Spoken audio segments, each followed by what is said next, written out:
इधर बैठो ना,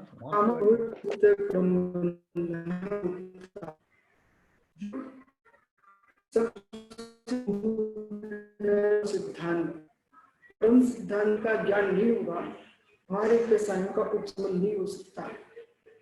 हर प्राणी की दृष्टि है एक दूसरे के प्रति अशुभ सोचने की विचारधारा, जबकि सत्य है जब भी हम किसी के बारे में अशुभ विचार करेंगे वो विचार हमारे हैं, हमारे लिए हैं, अन्य के लिए तुम्हारे विचार पहुंचते ही नहीं। सद्भूत व्यवहार दृष्टि से हम देखते हैं हमारे परिणामों की धारा मेरे ही अंदर है। ऐसा लगता हम दूसरे को कहेंगे उसका विगाड़ होगा, लेकिन उसका विगाड़ नहीं हो सकता है। विचारधारा हमारी है और हमारे अंतस में है। उस विचारों का उपादान जो है हमारी आत्मा के परिणाम है। अपनी आत्मा के परिणामों के उपादान को हम दूसरे का उपादान कैसे स्वीकार कर सकते हैं, और पर का उपादान मेरा हो भी नहीं सकता है। इसलिए जहां तक बने इस विचार पर आना चाहिए कि हमारा उपादान हमारे लिए है, पर का उपादान पर के लिए है। पर का उपादान निजभूत होता नहीं है, निज का उपादान प्रभूत होता नहीं है। दो ही क्रियाकारक मिथ्यात है। एक जीव की क्रिया दूसरे जीव में नहीं होती है, एक द्रव्य की क्रिया दूसरे द्रव्य में नहीं होती है। जहां दो ही क्रियाकार खड़ा हो जाएगा वहां मिथ्यात प्रारंभ हो जाता है। कुंद देवी समय में लिखा हुआ है कि जहां जीव ने विचार करना प्रारंभ कर दिया मेरे निमित्त से दूसरे का भला होगा, मेरे निमित्त से दूसरे का बुरा होगा, ये मात्र जीव की अवधारणा मात्र है। परमार्थ दृष्टि से देखेंगे मेरे द्वारा किसी का अहित नहीं होता, मेरे द्वारा किसी का हित नहीं होता है। दूसरे के हिताहित में हम निमित्त अवश्य हो सकते हैं, लेकिन हित तभी होगा तो उसका स्वयं का उपादान पवित्र होगा। स्वयं का उपादान यदि पवित्र नहीं है, आप दूसरे के हित का विचार कर सकते हो और दूसरे का हित कर नहीं सकते हो। आप दूसरे के अहित का विचार कर सकते हो और अहित कर नहीं सकते हो। ये बहुत बार जैन दर्शन का मौलिक सिद्धांत है। जगत के लोगों ने विचार किया कि परमात्मा सुख देता है, परमात्मा दुख देता है, जबकि जैन दर्शन एक ऐसा दर्शन है जो विश्व को स्वतंत्रता का बोध देता है। और कर्म सिद्धांत, ये दो पर विचार करना चाहिए। यथार्थ में आज हम जो सुन रहे हैं समझ रहे हैं उसका उद्देश्य होना चाहिए कि हम आत्म शांति को प्राप्त कैसे कर सके।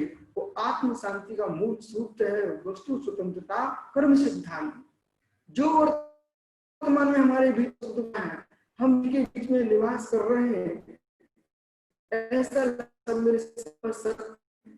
आपका पुण्य होता तो आज तुम्हारा कोई सहयोग करने के लिए मन ही नहीं करता, और जिसका आप सहयोग करने के हो प्रचंड नहीं होता तो आपके भाव भी नहीं सकते हैं।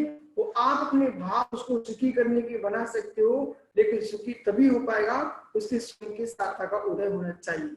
उस स्वयं की सत्ता का उदय नहीं है तुम तीर्थ करके समोक्ष में पहुंच सकते हैं। भगवान तीर्थन कर भी मुझे साता नहीं दे पाएंगे, क्योंकि एक दूसरे को अपना सुख दुख देता नहीं, प्रत्येक जीव का सुख दुख स्वाधीन है। इसलिए आत्ममीमांसा में समंत्र उद्देश्यों में कहा कामादि प्रभु चित्र कर्म बंधन रूपता। ये जो भी जीव के अंदर में कामादिक भाव आ रहे हैं वो कामादिक भाव से मात्र विकार भाव ग्रहण नहीं करना। कामादिक भाव से जो भी परिणाम आ रहे हैं सब कामादिक भाव है। उन सारे परिणामों का कर्ता ही स्वयं है और स्वयं ही भुगता है।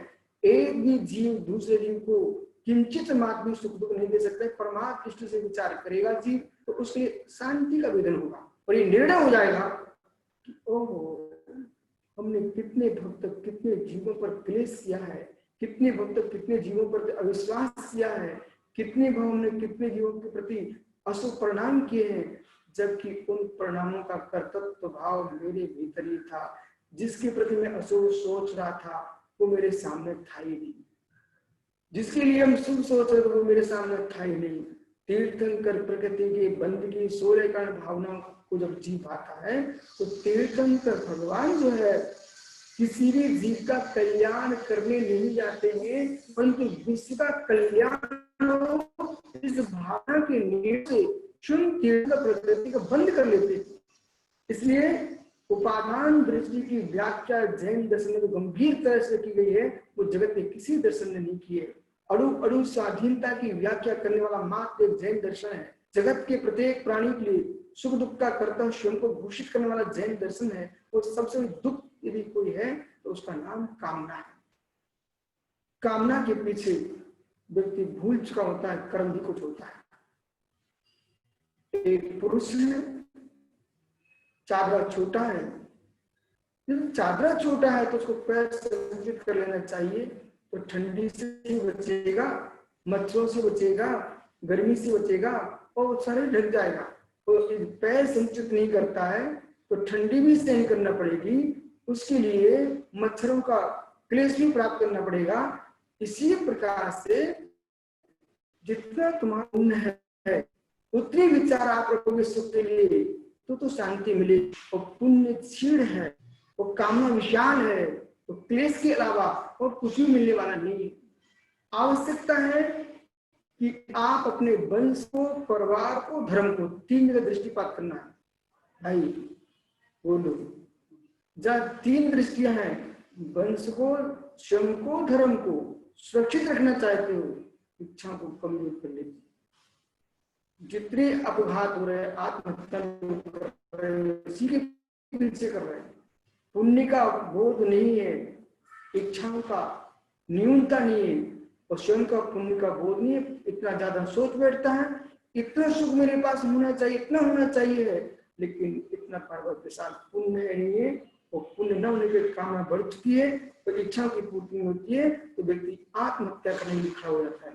आत्महत्या कोई न सुख का हेतु है, न शांति का हेतु है, न आनंद का हेतु है, अपितु आज एक धर्मात्मा जीव जिएगा, भले तुम दुख में जी लेना, लेकिन जीना। धर्मात्मा जिएगा तो धर्म बचेगा, और धर्मात्मा ही नहीं बचेगा तो धर्म कहां से बचेगा।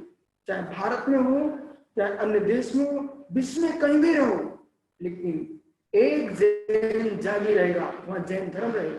एक मूर्ति का, पाषाण की प्रतिमा का, धातु की प्रतिमा का खंड यदि कहीं रहता है, छोटी सी प्रतिमा भी यदि विदेश में रखी हुई है, तो लोग ये कहेंगे ये जैन धर्म है, जैन प्रतिमा है। अभी रूस भारत सरकार को, बाहर की सरकारों ने एक जैन प्रतिमा वापस की है, मतलब भेंट की है। बोले हमारे यहाँ की प्रतिमा कोई चोरी कर ले गया, वहां से तो मतलब एक छोटा सा प्रतिमा का छोटा सा अंश भी कहीं विराजमान है, तो ये हम कहेंगे भैया जैन धर्म है यहाँ पर। इसी प्रकार से हमारा श्रावक तो चाहते देश में कहीं भी बिखरे हों, पर वे ये ना माने हम अपने से दूर हैं। आप ज्यादा रहेंगे, ज्यादा होंगे, और जहाँ नमोकार मन पढ़ते मिल जाएंगे, उस क्षेत्र की बढ़नाएं, उस क्षेत्र के प्रतिशत परिणाम ऐसे होंगे कि वहां पर भी लोगों को आनंद आएगा, और वे बड़गना इतनी पवित्र होगी, इतनी पवित्र होगी कि उद्गल की शक्ति विद्यमान रहेगी। और नमोकार यदि आपने अपने कक्ष में भी पढ़ा है, वो कक्ष का पढ़ा गया महामंत्र पता नहीं कितने लोगों के कानों तक उनके अंतःकरण पर स्पर्श करेगा, उनको भी शांति प्रदान करेगा, और इस बात का द्योतक रहेगा। आप जहाँ हो अच्छे से हो, अपने परिवार को इतना अच्छे संस्कार देके रखो कि नमोकार मंत्र ना भूल पाए। हम दिगंबर हों, श्वेतंबर हों, स्थानक हों, मंदिर मार्गी हों, इन विकल्पों को छोड़ करके हम बात नमोकार को पढ़ने वाले चाहिए। और जैन तो तुम्हारे पास रहेगा तो मित्र एक भेद तो मिट जाएंगे। भेद बनाए गए हैं, हम बनाए नहीं गए। पंथ बनाए गए हैं, धर्म बनाया नहीं गया है। संप्रदाय बनाए गए, धर्म बनाया नहीं गया है। संप्रदाय के बनाने वाले लोग हैं, उनके मन में विकल्प अनेक हो सकते हैं, मानसिकता अनेक हो सकती है, लेकिन धर्म बनाया नहीं गया है। इसलिए आप यदि धर्म की परिभाषा है वस्तु स्वभाव धर्मो, जो वस्तु का स्वभाव वो किसी से निर्मित नहीं है। उपादान कभी किसी से निर्मित नहीं होता है, उपादान त्रैकालिक होता है, और आत्मा जो है किसी के द्वारा उत्पन्न नहीं की गई है। आत्मा सदा त्रैकालिक है। हम वही पहुंचे, किसी भी पहुंचे, लेकिन आस्तिक बन के जीना हमारे आस्तिक का मतलब किसी पंथ की रूढ़ियों को स्वीकार करना नहीं है, किसी संप्रदाय की रूढ़ियों को स्वीकार करना नहीं है, किसी की कुरीतियों को स्वीकार करना नहीं है। हमारे आस्तिक का, जैन दर्शन का जो आस्तिक है, उसका मतलब है आत्मा की त्रिकालिकता को स्वीकार करना। सबसे पहला हेतु, जब भी धर्म की व्याख्या करें उसमें पहला हेतु चुन के रखें कि आत्मा त्रिकालिक है। जब तक जीव की त्रिकालिकता का बोध नहीं होगा तब तक पूरे धर्म कर्म व्यर्थ हैं। क्यों? क्योंकि आत्मा द्रव्य त्रिकालिक है तो हम पर्यांतर स्वीकार करेंगे, और जिसने आत्मा की त्रिकालिकता को ही नहीं स्वीकार किया है वो पर्यांतर को कैसे स्वीकार करेगा? जब पर्यांतर को स्वीकार नहीं करेगा तो चार्वाक हो जाएगा। जब तक जियो सुख से जियो, ऋण लेके घी पियो, बतनी भू से देह हो जाएगी, पुनः आगम किसका होगा? ये सिद्धांत चार्वाक का है।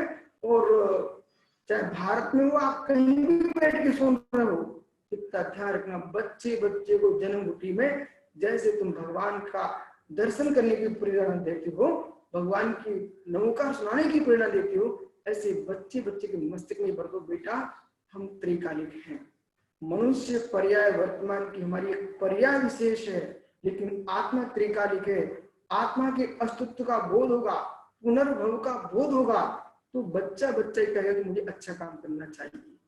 तो यदि आप ये संस्कार नहीं दे पाए कि पुनर्भव होता है और पुनर्भव की सिद्धि नहीं कर पाए, तो किसी भी बच्चे को आप वर्तमान में धर्म पे नहीं लगा पाएंगे, क्योंकि उसको बोध होना चाहिए कि गलती का परिणाम भोगना पड़ता है, अच्छे का सुख भोगना पड़ता है। ये आपको बोध हो जाएगा तो व्यक्ति समझेगा कि मुझे आगे भी कुछ सुधारना है।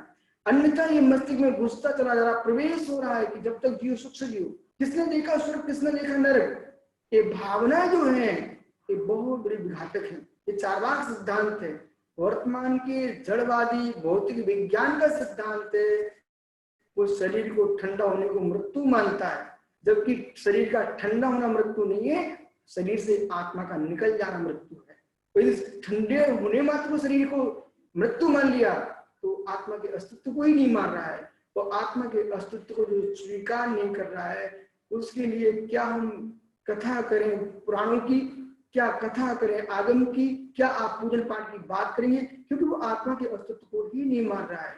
इसलिए सबसे पहले आवश्यकता है बच्चे को जन्म कुटी में ये सिखाने की कि पुनर्जन्म होता है। पुनर्जन्म पर जोर देने की बहुत जरूरत है।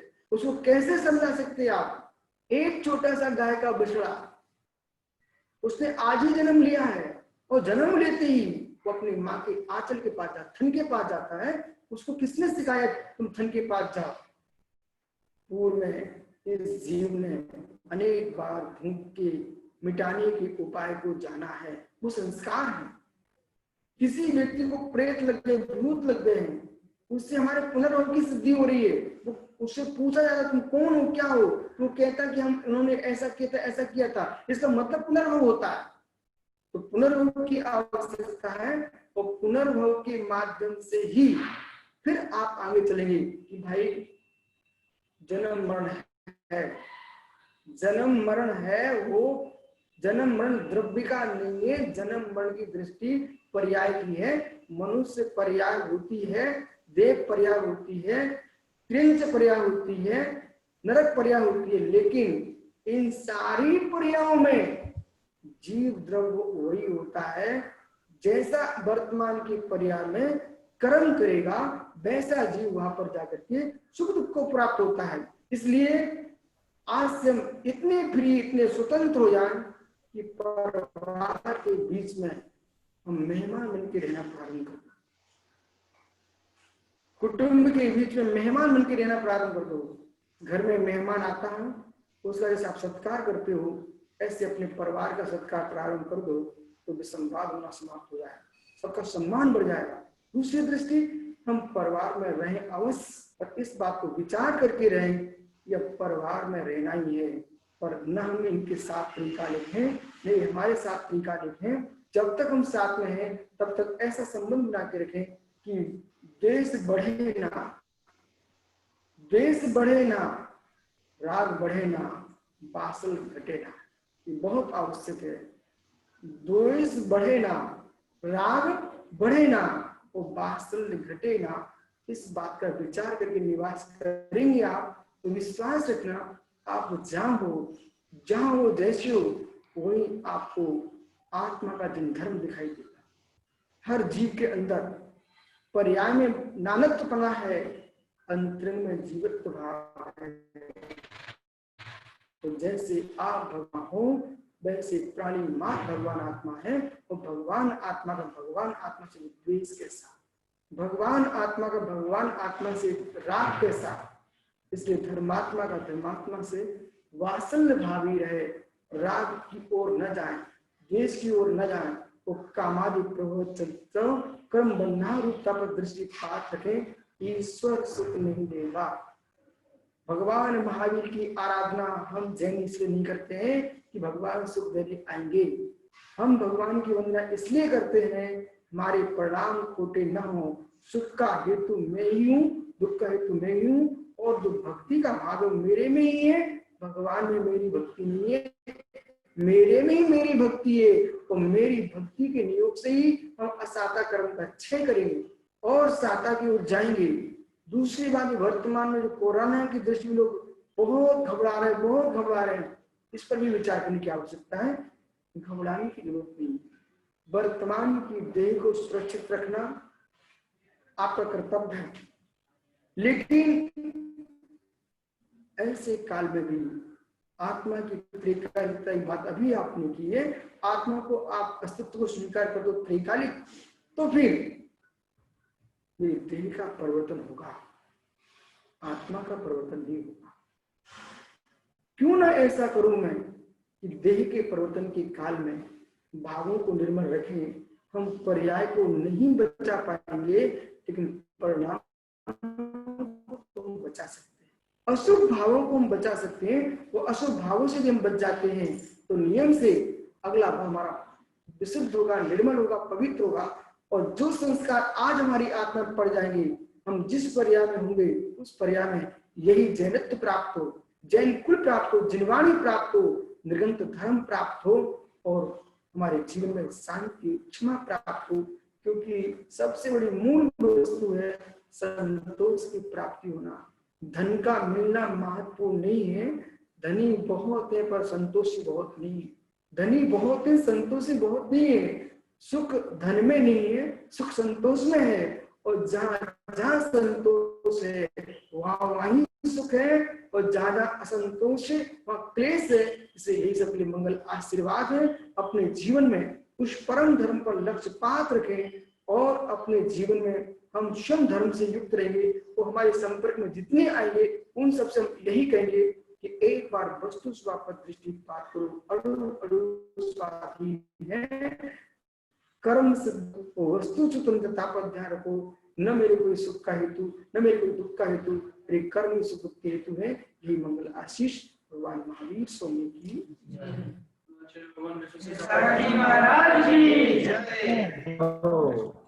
नमोस्तु महाराज जी, नमोस्तु। नमोस्तु महाराज। अयन जी प्रश्न पूछिए, अयन जी प्रश्न पूछिए। कोई प्रश्न है क्या? आपकी शंका है तो पूछ लीजिए। जी जी, नमोस्तु महाराज जी। एक महाराज जी, एक जैसे जीव द्रव्य जैसे बताए जाते अनंत है ना, और अपन जो पूजा करते हैं उसमें अनंत सिद्ध भगवंतों को नमन करते हैं, तो ये फिर थोड़ा सा कॉन्ट्राडिक्शन लगता है कि जीव द्रव्य यहाँ पे अनंत बताए जा रहे हैं और सिद्ध भगवानों को बोला अनंत। तो कैसे इसको समझा जाए मुनिवर? जीव जो है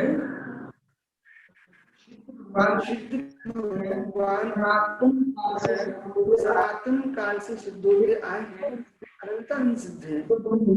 निबोध से लेकर के जो जीव है,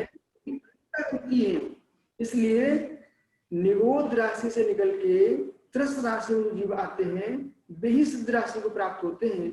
इसलिए सनातन काल से सिद्ध होते आए हैं, इस दृष्टि से अनंतानंद सिद्ध हैं। परंतु जो संसारी जीव हैं वे ही मात्र अनंत ही नहीं है, वो निबोध की दृष्टि से देखेंगे और पर्याय की दृष्टि से देखेंगे तो वो भी। इसलिए जब तक ये संसार है तो सनातन काल से मोक्ष होते रहेंगे, और जीव निरोध से निकलते रहेंगे, फिर भी जीवों का अभाव नहीं हो सकता है, ऐसा हमको समझना है। और कोई प्रश्न है? आचार्य श्री, मेरा एक क्वेश्चन है कि जब हम लोग निमित्त और उपादान की बात करते हैं तो उसमें हम ये कहते हैं कि कोई जीव किसी का कुछ ना अच्छा कर सकता है ना किसी का कोई बुरा कर सकता है, जो उपादान की काबिलियत होगी उसके हिसाब से जो जैसा होना है वैसा होगा। लेकिन उसमें फिर एक कंट्राडिक्शन ये हो जाता है कि जब हम पाप पुण्य की बात करते हैं तो उसमें तो हम ये सोच के करते हैं कि हमें पाप नहीं करना है, हमें पुण्य करना है, तो उसमें तो कर्तापन है।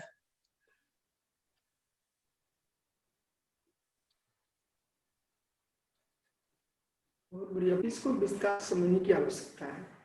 हम अपने परिणामों की साम्यता के लिए ऐसा ही विचार करें कि हमारा कोई कर्ता नहीं है, लेकिन इस बात को भूल के ना करें कि हम बिल्कुल ही कर्ता नहीं।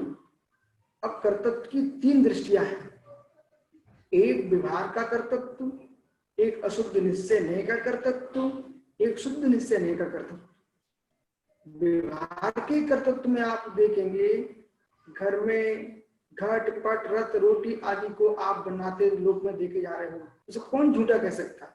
उसके आप करता हो, और पुण्य पाप के आप करता हो, इसे कोई झूठा नहीं कह सकता। साथ में अशुद्ध निश्चय से रागादिक भावों के आप करता हो, शुद्ध भावों से शुद्ध भावों के करता हो, लेकिन अकर्तव्य तो कहां पर है? आप दूसरे द्रव्य के कर्ता नहीं हो, आप अपने रागादिक भावों के कर्ता तो हो, लेकिन आप स्वयं की आत्मा के कर्ता नहीं हो। कोई भी आत्मा के कर्ता हो गए तो आत्मा सनातन नहीं बचेगी, शादी हो जाएगी। तो अवस्तु की उत्पत्ति होती नहीं है और वस्तु का नाश होता नहीं है, इसलिए सत्य का नाश नहीं है, असत का उत्पाद नहीं है, आत्मा का नाश नहीं है, इसलिए आत्मा का उत्पादक भी कोई नहीं है। इस दृष्टि से हम किसी के कर्ता नहीं हैं, परंतु अपने कर्म बंध के आप करता हो, आप अपनी कर्म निर्जा के करता हो। स्थूल व्यवहार से आप घर मकान आदि के करता हो, फिर भी आप मिट्टी के करता नहीं हो, मिट्टी में ईंट का आकार देने के निमित्त करता हो।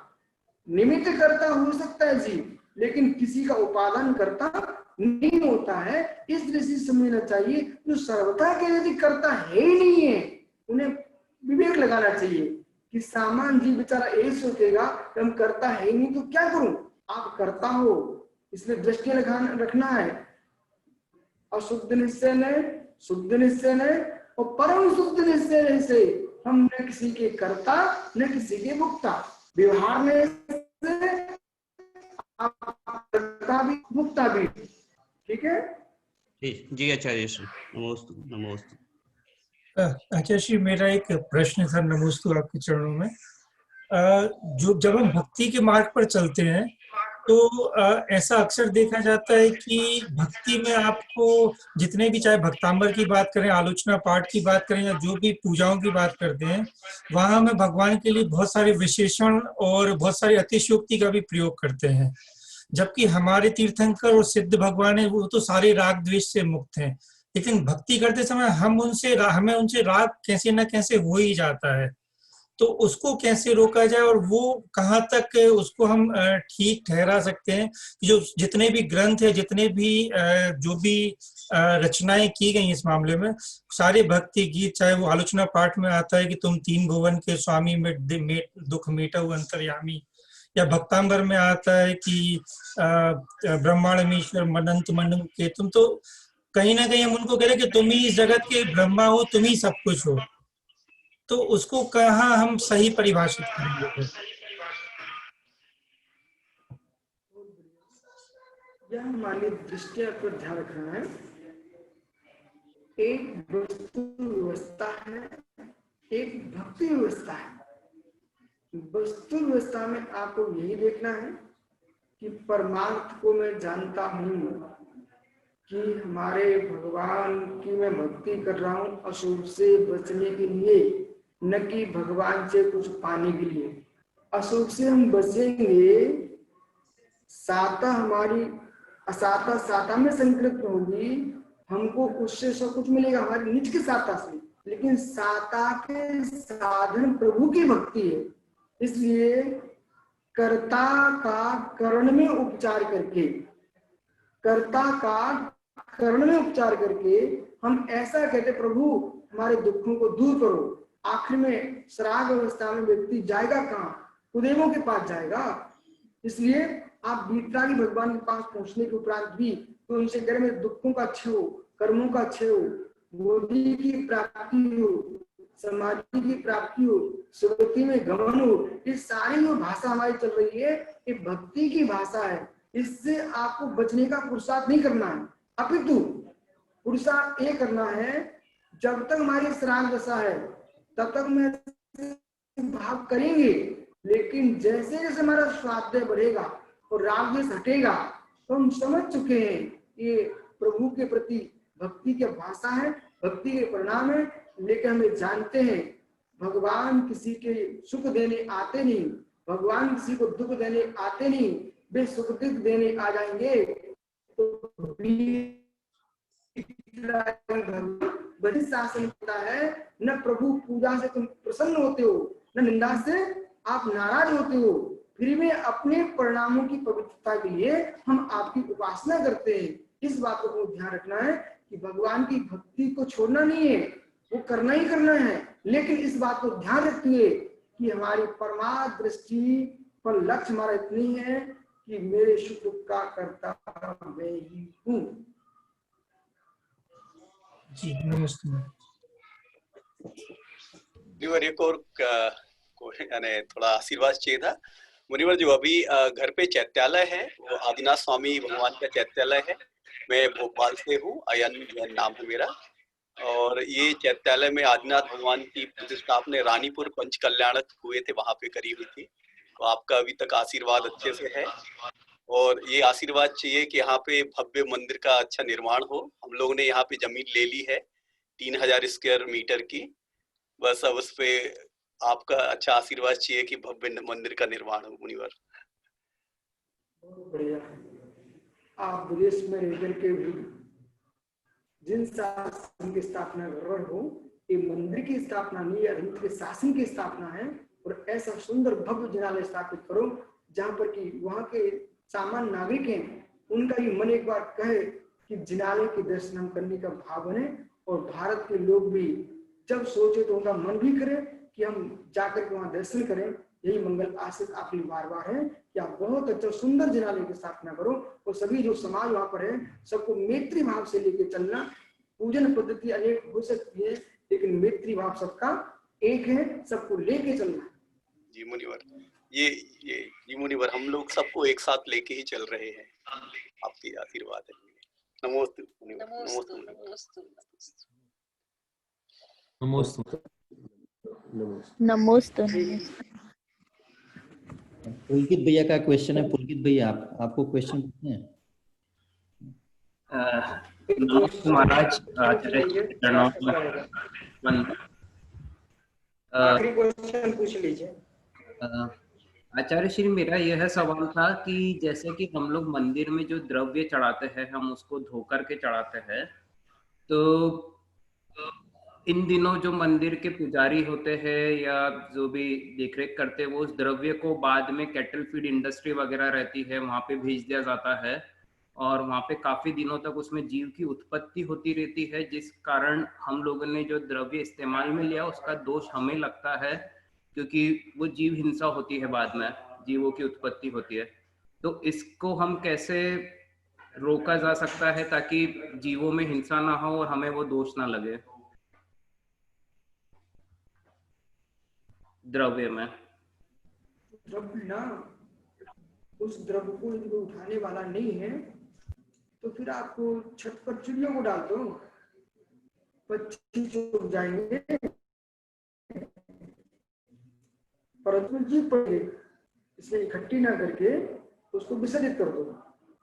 जिससे कि उनको जीव नहीं पड़ेंगे तो अपनी हिंसा का दोष भी नहीं लगेगा। और जो पुजारी है उनको लोग समझा के रखो कि जो भी काम करो हम विवेक से काम करें, ठीक है।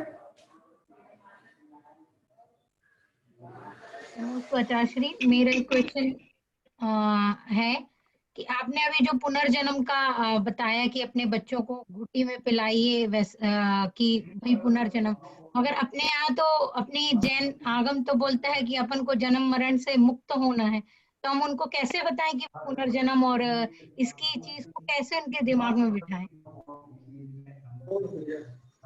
जब पुनर्जन्म होता है संसार में, जब तक पुनर्जन्म होगा तो संसार से रत्नात्रय धर्म के माध्यम से कर्म का क्षय करेगा, तब जन्म मरण का क्षय करेगा।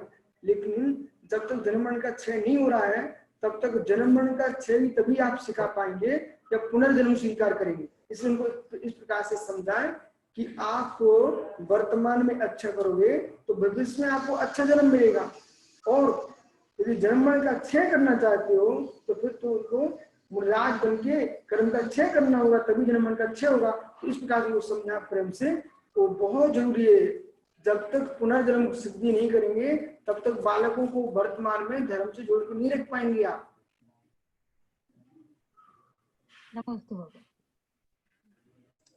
नमोस्तु महाराज जी, मेरा एक प्रश्न था। मेरी छोटी बेटी है एक्चुअली, और उसका कहना ये, उसने अभी पाठशाला पढ़ती है, उसमें सुना कि लड़कियों को मोक्ष नहीं होता, तो वो मुझसे एक दिन प्रश्न कर रही थी कि मम्मा मैं क्यों धर्म करूं, मुझे तो मोक्ष होना ही नहीं है, मैं तो लड़की हूँ। तो मैं उसको किस तरह से ये समझाऊं कि मैंने उसे बोला कि नहीं, हमें अच्छे कर्म करेंगे तो अगले जन्म में फिर से मनुष्य गति शायद मिले और जो भी होगा, लेकिन इसको किस तरह से समझाया जाए कि उसके मन में ये भी विभाव ना हो कि मैं एक लड़की हूँ।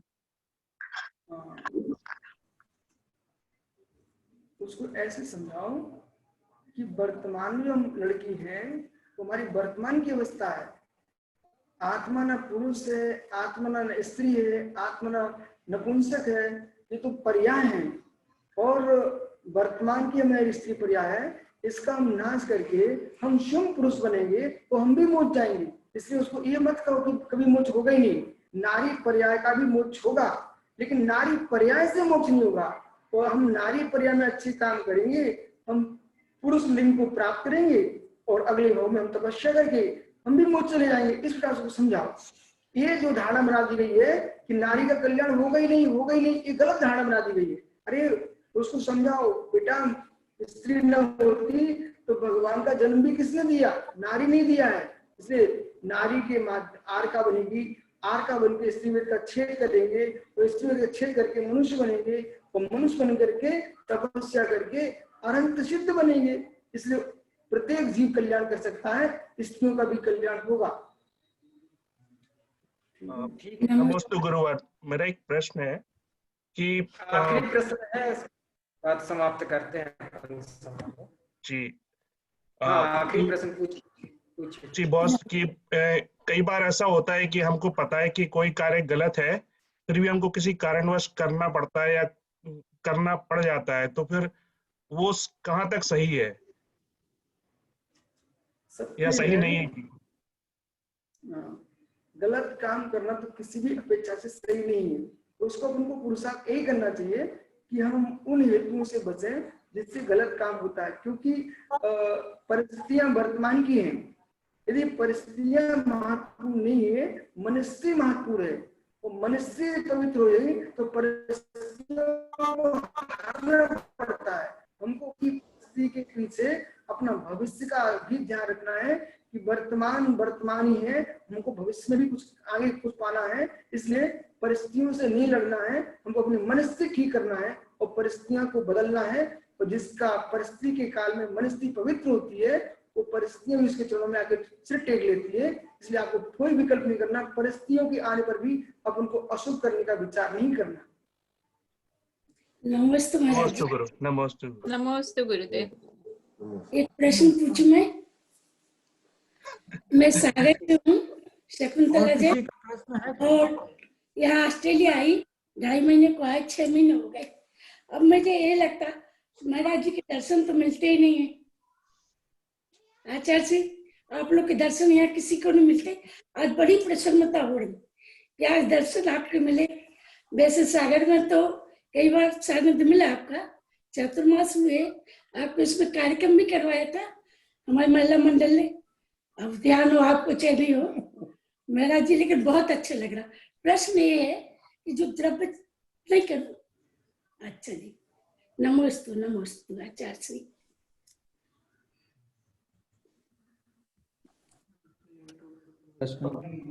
ठीक है, नमोस्तु महाराज जी।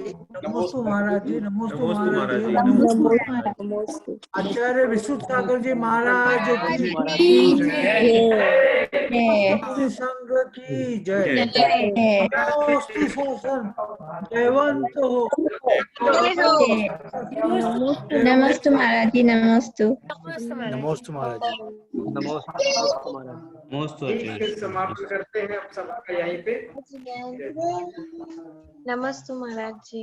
नमोस्तु नमोस्तु नमस्ते। पीके जैन अंकल जी के लिए बहुत बहुत बहुत बहुत धन्यवाद अंकल, बहुत बहुत धन्यवाद। बहुत बहुत अनुमोदन। ये एक तो क्या बोलेंगे कि इतना हम लोग के इतने अच्छे पुण्य हमें मालूम नहीं कि इतने अच्छे पुण्य हो सकते हैं, हम लोग को विश्वास नहीं हो रहा। एक चीज पीके जैन अंकल आपको